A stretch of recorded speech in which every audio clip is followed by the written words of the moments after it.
నమస్కారం. బాగున్నావా? ఆరోగ్యం బాగుందా? పెద్ద 6,000 పెన్షన్. చంద్రబాబు నాయుడు రాగానే పెన్షన్ టైంకి ఇస్తున్నాడు చూడు, పెంచినాడు కదా, గుర్తు పెట్టుకోవాలా. మంచిది. వెళ్ళొస్తాను. బాగున్నారా? 4,000 పెన్షన్. చంద్రబాబు నాయుడు రాగానే పెన్షన్ టైంకి ఇస్తున్నాడు, మీకు పెంచినాడు, గుర్తు పెట్టుకోవాలి.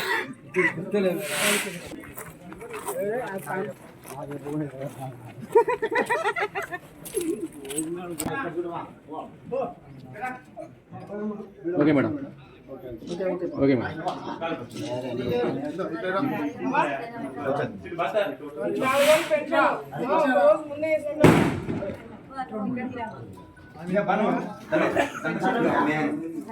చంద్రబాబు నాయుడు పెంచినాడు, టైం ఇస్తున్నాడు, గుర్తు పెట్టుకోండి ఆయన్ని.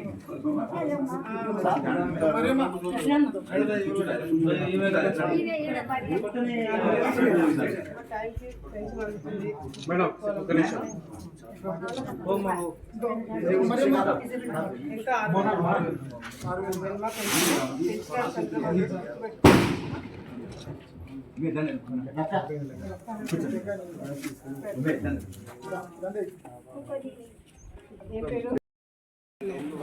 నీకు కూడా పెట్టిస్తా, జనవరి నుంచి వస్తాయి, పెట్టుకోండి సరేనా?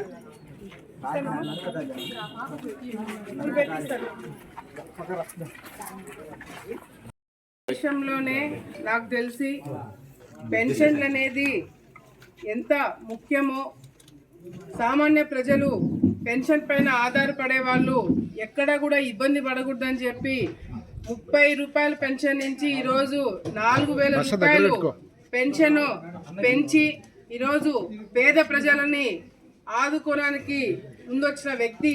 దేశవ్యాప్తంలో మొత్తం కూడా అందరికన్నా ఎక్కువ, అన్ని రాష్ట్రాల కన్నా ఎక్కువ శాతం పెన్షన్లు ఇచ్చేది మనమే అని చెప్పి ఈరోజు గర్వంగా కూడా మీ అందరికి కూడా నేను తెలియజేసుకుంటున్నాను. గతంలో ఎన్టీ రామారావు గారు, తర్వాత చంద్రబాబు నాయుడు గారు 200 నుంచి ఒకేసారి 2,000 చేయడము, మరి ఎవరైతే వైసీపీ నాయకులు వచ్చిన తర్వాత 1,000 రూపాయలు పెంచుతామని చెప్పి అది కూడా 5 సంవత్సరాల్లో సరిగ్గా పెంచలేని పరిస్థితి మనందరం కూడా చూసినాం. చంద్రబాబు నాయుడు గారు మాట ఇచ్చిన ప్రకారం ఆయన అధికారంలోకి వచ్చిన మొదటి రోజు నుంచి కూడా అధికారులందరినీ కూడా పదకెత్తిచ్చి ఈరోజు టైంకి ఒక రోజు 1వ తారీఖు కన్నా ఒక రోజు ముందే పెన్షన్ పేదవాళ్ళ చేతిలో పెట్టడం అనేది కూడా నిజంగానే మేమందరం కూడా ప్రజల తరపు నుంచి ఆయనకి ధన్యవాదాలు తెలియజేసుకుంటున్నాము. ఇటువంటి వ్యక్తి ముఖ్యమంత్రిగా ఉంటేనే మన రాష్ట్రము బాగుపడుతుందని చెప్పి అందరూ కూడా నమ్మి ఓట్లేసి ఇప్పుడు గెలిపించడం జరిగింది. గతంలో అధికారులు ఏ విధంగా వైసీపీ నాయకులు అధికారంలో ఉన్నప్పుడు పెన్షన్ 5వ తారీఖు 6వ తారీఖు 7వ తారీఖు వాళ్ళకి ఎప్పుడు అప్పు ముట్టితే అప్పుడు పెన్షన్లు ఇచ్చేవాళ్ళు. కానీ ఈరోజు ఎక్కడ కూడా వాలంటీర్లతో అవసరం లేకుండా కేవలం అధికారులు తలుచుకుంటే, ప్రభుత్వం తలుచుకుంటే, ముఖ్యమంత్రి తలుచుకుంటే ఈరోజు ఏ విధంగా 1వ తారీఖే పెన్షన్లు ఇవ్వడమే కాకుండా, పంచడమే కాకుండా అధికారులకి జీతాలు కూడా 1వ తారీఖు రావడం అనేది కూడా గత 5 సంవత్సరాల్లో కూడా ఏ అధికారి కూడా చూడలేదు. ఈరోజు గోకులాలు కూడా ఎవరైతే గ్రామాలలో గోకులాలు కావాలని చెప్పి అప్లై చేసుకున్నారో వాళ్ళందరికీ కూడా అన్ని ఎంక్వైరీ చేసి గోకులాలు కూడా ఇవ్వడం జరుగుతుంది. గత 5 సంవత్సరాల్లో అసలు గోకులాలే లేకుండా చేసినారు. ఎవరిని కూడా ఆదుకోలేని పరిస్థితి. రైతు అనేవాడు ఏ విధంగా రోడ్డు మీద పడ్డారనేది కూడా మనం గమనించినాం. ఈరోజు చేతగాని ముఖ్యమంత్రిగా జగన్మోహన్ గారు, కానీ ఈరోజు ఇచ్చిన మాట ప్రకారం టైంకి అందరికీ అందజేయడమే కాకుండా ఈ రాష్ట్రము బాగుపడాలంటే సాగునీటి, తాగునీటి, ఉద్యోగాలు, అదేవిధంగా మరి ఏదైతే అభివృద్ధి కార్యక్రమాలు ఎక్కడ కూడా ఆగకుండా అన్ని విషయాల్లో కూడా ముందుకు వెళ్తున్నాం.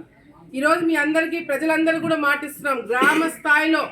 గ్రామ స్థాయిలో అభివృద్ధి కార్యక్రమాలు మీరు చూడబోతున్నారు. గోకులాల షెడ్ ఈరోజు సర్వేపల్లిలో, ఉయ్యలవాడ మండలం సర్వేపల్లిలో జిల్లాలోనే మొదటి గోకులం ఇక్కడ ఓపెన్ చేయడం జరిగింది. అట్లా అన్ని విధాలుగా కూడా ఆలగడ్డ తాలూకాకి కావాల్సినవన్నీ కూడా తొందరలోనే ఏర్పాటు చేపిస్తాము. మంత్రులందరితో మాట్లాడుతున్నాము, ముఖ్యమంత్రి గారితో మాట్లాడుతున్నాము. ఆలగడ్డలో రైతులు ఇబ్బంది పడకుండా, ఉద్యోగం లేకుండా ఇబ్బంది పడే యువతకి కూడా ఉద్యోగాలు తొందరలో ఇప్పించేటట్టుగా మొన్న ఒక వారం కిందట దాదాపుగా 66 మందికి ఉద్యోగాలు ఇప్పించడం జరిగింది. నేను గతంలో కూడా చెప్పిన చదువుకున్న పిల్లలకి దాదాపుగా 5,000 మందికి ఉద్యోగాలు ఇప్పిస్తామని చెప్పినాము. దానికి తగినట్టుగా మేము కూడా కష్టపడి పనిచేస్తున్నాం. గ్రామాలలో రోడ్లు వేపిస్తామని చెప్పాము, దానికి తగినట్టుగానే నిధులు ఇవ్వడం జరిగింది. ఇంకా వచ్చే రోజుల్లో ఇల్లు కావచ్చు, పెన్షన్లు కావచ్చు, రోడ్లు కావచ్చు, ఏది స్థలాలు కావచ్చు, అన్ని విధాలుగా కూడా ప్రజలకు అందుబాటులో ఉండి పనిచేసేదానికి మేమందరం కూడా కృషి చేస్తామని చెప్పి కూడా సందర్భంగా తెలియజేసుకుంటూ, ముఖ్యంగా గ్రామాలలో ఉన్న తెలుగుదేశం పార్టీ నాయకులందరూ కూడా అభివృద్ధి విషయంలో ఎక్కడ కూడా కాంప్రమైజ్ కాకండి. అందరికీ పనులు చేయండి.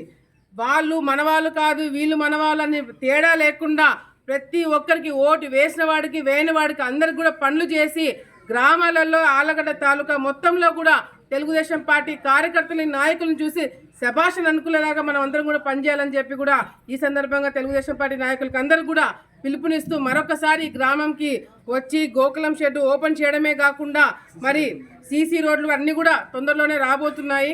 మరి పెన్షన్లు అన్నీ కూడా ఈరోజు కొంతమందికి పెన్షన్లు కూడా పంచడం జరిగింది. తొందరలోనే వచ్చే రోజుల్లో కూడా అన్ని అభివృద్ధి కార్యక్రమాలు చేపిస్తామని చెప్పి కూడా ఈ సందర్భంగా తెలియజేసుకుంటూ, ముఖ్యంగా ఉయ్యలవాడకి ఏదైతే లిఫ్ట్ ఇరిగేషన్ ఒకటి కావాలా అని చెప్పి గతంలో ఒక ప్రపోజల్ ఉంది. అది కూడా ప్రభుత్వం దృష్టిలో మేము పెట్టడం జరిగింది. దాదాపుగా 2 లేదా 3 కోట్ల రూపాయలతో పని అయిపోతుందని చెప్పడం జరిగింది. అది మంత్రి గారితో కలెక్టర్ గారితో మాట్లాడి వెంటనే ఆ పనులు కూడా మొదలు పెట్టిస్తామని చెప్పి కూడా ఈ సందర్భంగా రైతులకందరూ కూడా భరోసా ఇస్తున్నాము.